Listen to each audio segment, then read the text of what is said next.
Every year, millions of people are told an ancient astrological portal is opening up on the 8th of the 8th. And there is a serious problem with that claim. I'm Yasmin Boland. I've been a professional astrologer for 25 years. I'm a former journalist. I'm a former TV producer. And today I'm going to talk you through and walk you through what the Lion's Gate portal actually is, where it really came from, and why the version you've seen online this year, last year, for quite a few years now, just doesn't hold up. So let's start with what you've probably heard. A cosmic portal opens up every August 8.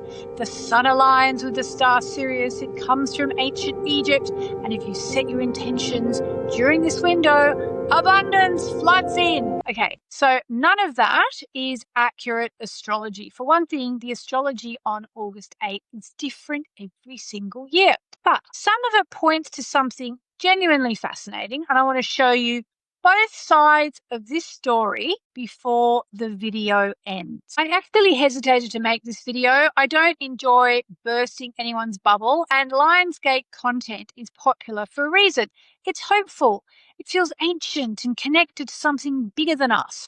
A couple of years ago, when I first wrote about, a reader messaged me and she was really upset. She said, "Why can't we just be allowed to believe what we believe in?" I mean, on the one hand, I thought that was just a crazy thing to say. On the other hand, I understood the feeling behind the question. But the thing is, astrology is a system with rules and a history stretching back literally thousands of years, okay? When something gets labeled astrology that isn't astrology, it chips away at that history and it chips away at the integrity of astrology. And, let's be honest, astrology already has enough people looking for reasons to dismiss it. So let's look at the 8 Lionsgate claims honestly and methodically. All right, so here's the version circulating online every year around this date. A fixed portal opens up on August 8. The sun supposedly aligns with Sirius. The whole thing traces back to ancient Egypt. The number 8 doubled guarantees abundance and manifestation power, and everyone on Earth experiences this portal on the same day at the same time. I mean, it's a compelling story.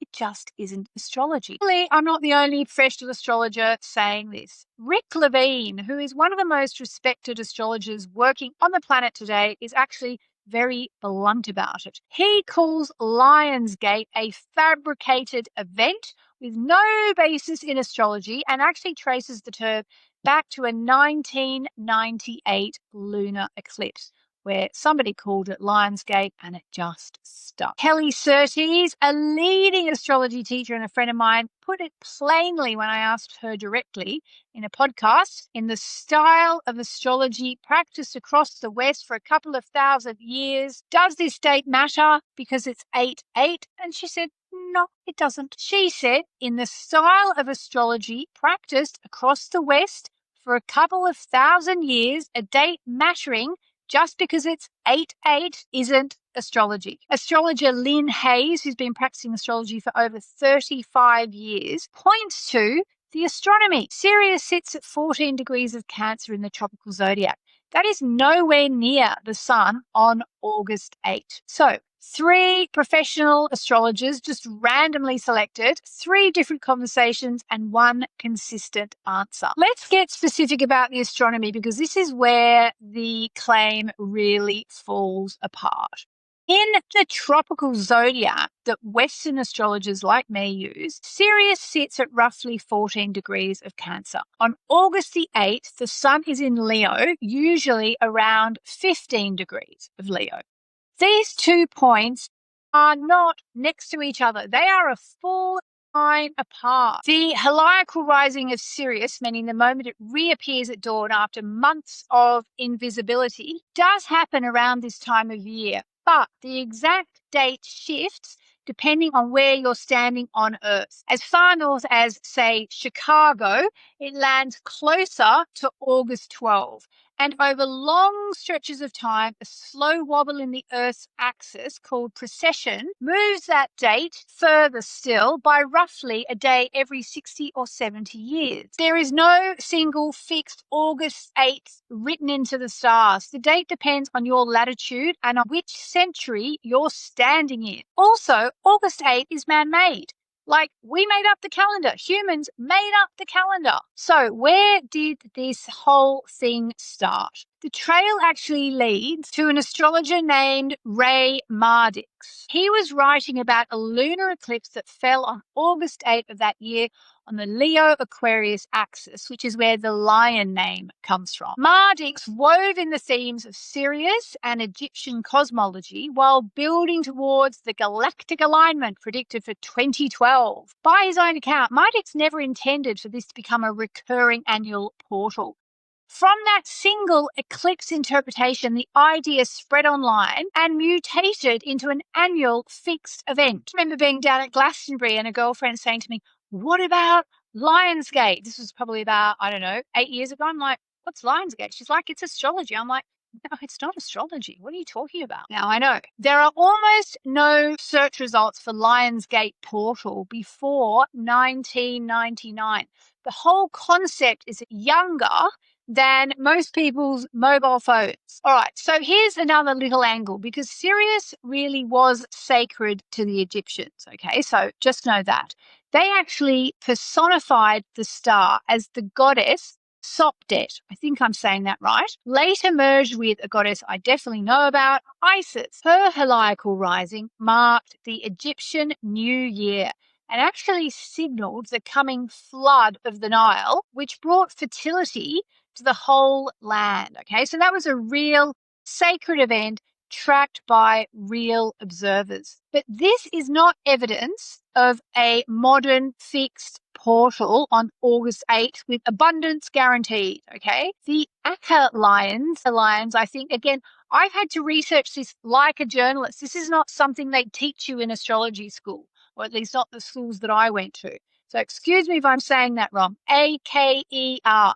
The Akka lions, so a genuine Egyptian image of two twin lions guarding the horizon, have no documented link to Sirius, okay? Even though people kind of try and bring them into the picture. The connection between those lions was made in modern spiritual writing, not in temples along the Nile. It was made by people who were trying to prove this whole Lionsgate thing. And there's also something called the Dendera zodiac, which is often shown as proof of ancient Egyptian astrological sophistication. It was carved, they say, around 50 BC. It's a beautiful cultural hybrid, but it's not a 5,000-year-old record of Lionsgate. There is one genuinely astrological thread worth honouring here.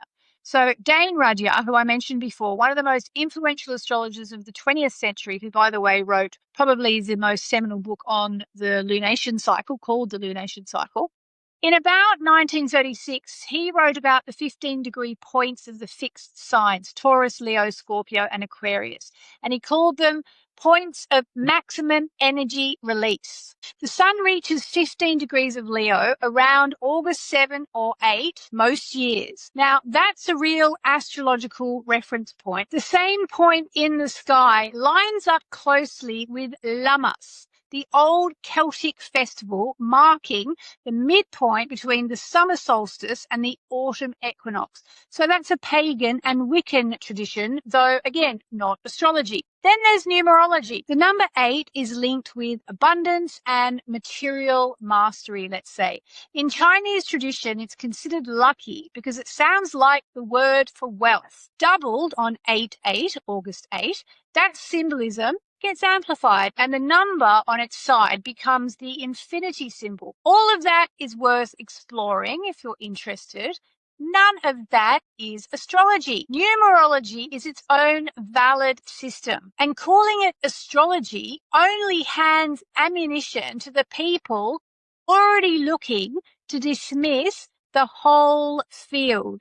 Are you getting my point here? So where does that leave us? Personally, I think there's real value in a shared cultural moment where people pause and set intentions together, and that's going to create some kind of powerful energy. Okay. But at the end of the day, you can make any day sacred through intention. If August 8 has become your personal marker for reflection and creativity, that has genuine worth, whatever the astrology or the astronomy said. What I'm not so keen on is people telling me that I'm being closed-minded because I don't believe all this stuff, I was going to say nonsense, but let's say stuff, is astrology. It's not. What I care about is honesty in the labeling. Astrology has lasted more than 2,000 years because generations of astrologers protected its integrity. And I, for one, would like to keep doing that. So here's my advice. Use August 8 however feels meaningful to you. Set an intention on a Sirius if that calls to you. Sit with the confidence of Leo season. Don't think it's astrology. Don't tell people it's astrology, and just see it for what it is. So I want to hear from you. Have you celebrated Lionsgate in past years? Now that you know the modern history, is that going to change anything for you? Are you still going to celebrate it? Are you angry with me for telling you about this? Are you happy that you know? How do you feel? Let me know in the comments. Do you think a shared intention can genuinely make a date powerful? For the record, I do, even without an astronomical basis. Drop your thoughts in the comments. I read every single one and reply to lots of them. I would love a kind and respectful discussion, whatever side of this you land on. If you want astrology that's properly researched and still finds room for wonder, hit the subscribe button. You can catch me talking about this kind of stuff every week.